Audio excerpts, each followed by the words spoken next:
ایک صحابی اسود ہیں. اسود ویسے بھی کالے رنگ والے کو کہتے ہیں، اور یہ اسم با مسمہ ہیں. سخت سیاہ رنگت کے مالک، حبشی نژاد، بہت زیادہ پسینہ آتا تھا، اور یہ خیبر میں بکریاں چرایا کرتے تھے. جب غزوہ خیبر ہوا تو یہ بکریوں کا ریوڑ لے کر آئے، حضور علیہ الصلوۃ والسلام کی خدمت میں حاضر ہوئے اور کہا اگر میں اسلام لے آؤں تو مجھے کیا ملے گا؟ تو کہا کہ تمہیں بھی وہی ملے گا جو ابو بکر عمر کو ملا ہے، وہی وعدے تیرے نام ہیں، وہی عزت تیرے نام ہے جو دیگر اصحاب رسول کو مقسوم ہے. تو یہ پریشان ہو گئے کہ اب میں بکریوں کا کیا کروں. تو فرمایا کہ ان کے مالک کی طرف ان کو ہانک دو. تو انہوں نے ان بکریوں کو خیبر کے قلعے کی جانب ہانک دیا. جب آخری بکری باڑے میں چلی گئی تو یہ واپس آئے اور جنگ میں شریک ہو گئے. جب لاشیں اٹھائی گئیں تو ان میں اسود رائی کی لاش بھی تھی. عربی میں چرواہے کو رائی کہتے ہیں، تو اسود کے ساتھ رائی کا لفظ لگتا ہے. تو اس اسود رائی کی لاش جب لائی گئی تو حضور نے رخ پھیر لیا. تو صحابہ نے پوچھا کہ یا رسول اللہ صلی اللہ علیہ وسلم آپ نے رخ کیوں پھیرا؟ فرمایا کہ اسود رائی کو 2 حوریں ملی تھی اور وہ اس کی لاش پہ تھی، اس لیے میں نے حیا کی وجہ سے رخ پھیرا ہے. کہا یہ وہ شخص ہے جس نے نہ کوئی نماز پڑھی، نہ کوئی روزہ رکھا، نہ کوئی حج کیا، نہ زکاتیں دیں، سیدھا آیا، جنت کا در کھلا تھا، داخل ہو گیا. شب بھر میں پیدا بھی ہوا، عاشق بھی ہوا، جوان بھی ہوا، مر بھی گیا. یہ مختصر کہانی ہے اس پروانے کی. تو اسود نام کا یہ حبشی نژاد غلام، لیکن وہی اعزاز دیا گیا، وہی تکریم دی گئی، وہی پروٹوکول دیا گیا جو باقی اصحاب کا تھا. اسی طرح اس کا جنازہ بھی پڑھا گیا. آج بھی صحابہ کے مقام پر جہاں خیبر کے غزوہ میں شہید ہونے والوں کی قبریں ہیں، وہاں اسود رائی کی قبر بھی موجود ہے جو عزتوں کا نشان ہے، اور قیامت تک آنے والے لوگوں کو بتا رہی ہے کہ اسلام کرشی اور حبشی کو ایک صف میں کھڑا کرتا ہے.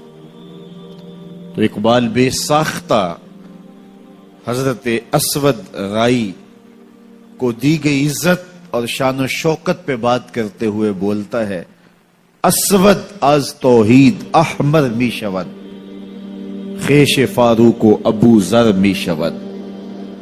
اسود توحید سے احمر ہو جاتا ہے، کالی رنگت والا گوری رنگت والے کے کندھے سے کندھا ملا کے کھڑا ہونے کے قابل ہوتا ہے. فاروق اعظم اور ابو ذر غفاری ایک ہی صف میں نظر آتے ہیں. یہ اسلام کا مساوات کا عملی نمونہ ہے، اور اس نمونے کو دور موجود کے اندر آپ اگر روح بعمل دیکھنا چاہتے ہیں تو وہ موسم حج میں دیکھا جا سکتا ہے کہ کالے گورے، امیر غریب، مختلف خطوں کے باسی، مختلف زبانیں بولنے والے ایسے لوگ ہیں کہ جن کو اللہ اکبر بھی صحیح طرح سے کہنا نہیں آتا. ان کی زبان اس طرح کی ہے کہ وہ اللہ اکبر کہتے ہیں، لیکن وہ بھی فصیح عربی بولنے والوں کے کندھے سے کندھے جوڑ کے کھڑے ہوتے ہیں. اور پھر حج کے موسم میں سب کو لباس بھی ایک ہی دے دیا جاتا ہے. 2 ان سلے کپڑے بدن پہ لپیٹ لیے، سر برہنہ، پاؤں میں واجبی سا جوتا، الفتوں کے راستوں کے مسافر جا رہے ہیں. شوق کا سفر ہے. کوئی بھی زبان رکھنے والا ہو، کسی بھی خطے کا باسی ہو، اس کی ماں بولی کوئی بھی ہو، لیکن آج ساری بولیاں بھی چھوڑ دی، ایک ہی بولی بول رہا ہے، لبیک اللہم لبیک لبیک لا شریک لک لبیک ان الحمد والنعمت لک والملک لا شریک لک.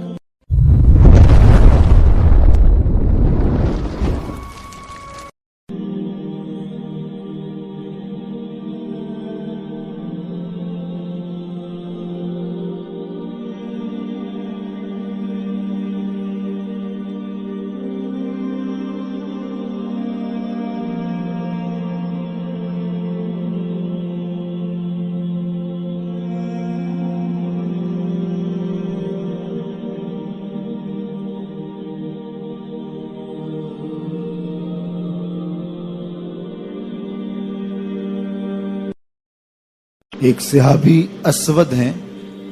اسود ویسے بھی کالے رنگ والے کو کہتے ہیں، اور یہ اسم با مسمہ ہیں. سخت سیاہ رنگت کے مالک، حبشی نژاد، بہت زیادہ پسینہ آتا تھا. اور یہ خیبر میں بکریاں چرایا کرتے تھے.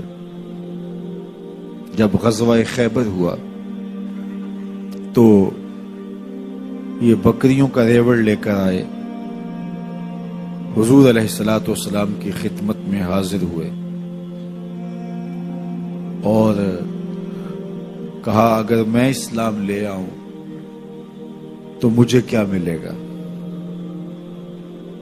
تو کہا کہ تمہیں بھی وہی ملے گا جو ابو بکر عمر کو ملا ہے، وہی وعدے تیرے نام ہیں، وہی عزت تیرے نام ہے جو دیگر اصحاب رسول کو مقسوم ہے. تو یہ پریشان ہو گئے کہ اب میں بکریوں کا کیا کروں. تو فرمایا کہ ان کے مالک کی طرف ان کو ہانک دو. تو انہوں نے ان بکریوں کو خیبر کے قلعے کی جانب ہانک دیا. جب آخری بکری باڑے میں چلی گئی تو یہ واپس آئے اور جنگ میں شریک ہو گئے. جب لاشیں اٹھائی گئیں تو ان میں اسود رائی کی لاش بھی تھی. عربی میں چرواہے کو رائی کہتے ہیں، تو اسود کے ساتھ رائی کا لفظ لگتا ہے. تو اس اسود رائی کی لاش جب لائی گئی تو حضور نے رخ پھیر لیا. تو صحابہ نے پوچھا کہ یا رسول اللہ صلی اللہ علیہ وسلم آپ نے رخ کیوں پھیرا؟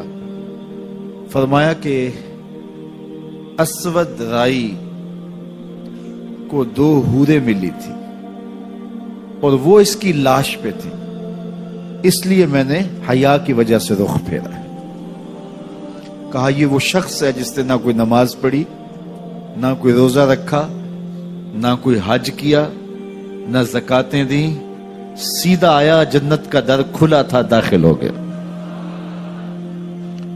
شب بھر میں پیدا بھی ہوا، عاشق بھی ہوا، جوان بھی ہوا، مر بھی گیا. یہ مختصر کہانی ہے اس پروانے کی. تو اسود نام کا یہ حبشی نژاد غلام، لیکن وہی اعزاز دیا گیا، وہی تکریم دی گئی، وہی پروٹوکول دیا گیا جو باقی اصحاب کا تھا. اسی طرح اس کا جنازہ بھی پڑھا گیا. آج بھی صحابہ کے مقام پر جہاں خیبر کے غزوہ میں شہید ہونے والوں کی قبریں ہیں، وہاں اسود رائی کی قبر بھی موجود ہے جو عزتوں کا نشان ہے اور قیامت تک آنے والے لوگوں کو بتا رہی ہے کہ اسلام کرشی اور حبشی کو ایک صف میں کھڑا کرتا ہے۔ تو اقبال بے ساختہ حضرت اسود رائی کو دی گئی عزت اور شان و شوکت پہ بات کرتے ہوئے بولتا ہے، اسود از توحید احمر می شود، خیش فاروق و ابو ذر می شود۔ اسود توحید سے احمر ہو جاتا ہے، کالی رنگت والا گوری رنگت والے کے کندھے سے کندھا ملا کے کھڑا ہونے کے قابل ہوتا ہے۔ فاروق اعظم اور ابو ذر غفاری ایک ہی صف میں نظر آتے ہیں۔ یہ اسلام کا مساوات کا عملی نمونہ ہے، اور اس نمونے کو دور موجود کے اندر آپ اگر روح بعمل دیکھنا چاہتے ہیں تو وہ موسم حج میں دیکھا جا سکتا ہے کہ کالے گورے امیر غریب مختلف خطوں کے باسی مختلف زبانیں بولنے والے ایسے لوگ ہیں کہ جن کو اللہ اکبر بھی صحیح طرح سے کہنا نہیں آتا، ان کی زبان اس طرح کی ہے کہ وہ اللہ اکبر کہتے ہیں، لیکن وہ بھی فصیح عربی بولنے والوں کے کندھے سے کندھے جوڑ کے کھڑے ہوتے ہیں۔ اور پھر حج کے موسم میں سب کو لباس بھی ایک ہی دے دیا جاتا ہے، 2 ان سلے کپڑے بدن پہ لپیٹ لیے، سر برہنہ، پاؤں میں واجبی سا جوتا، الفتوں کے راستوں کے مسافر جا رہے ہیں، شوق کا سفر ہے۔ کوئی بھی زبان رکھنے والا ہو، کسی بھی خطے کا باسی ہو، اس کی ماں بولی کوئی بھی ہو، لیکن آج ساری بولیاں بھی چھوڑ دی، ایک ہی بولی بول رہا ہے، لبیک اللہم لبیک لبیک لا شریک لک لبیک ان الحمد والنعمت لک والملک لا شریک لک۔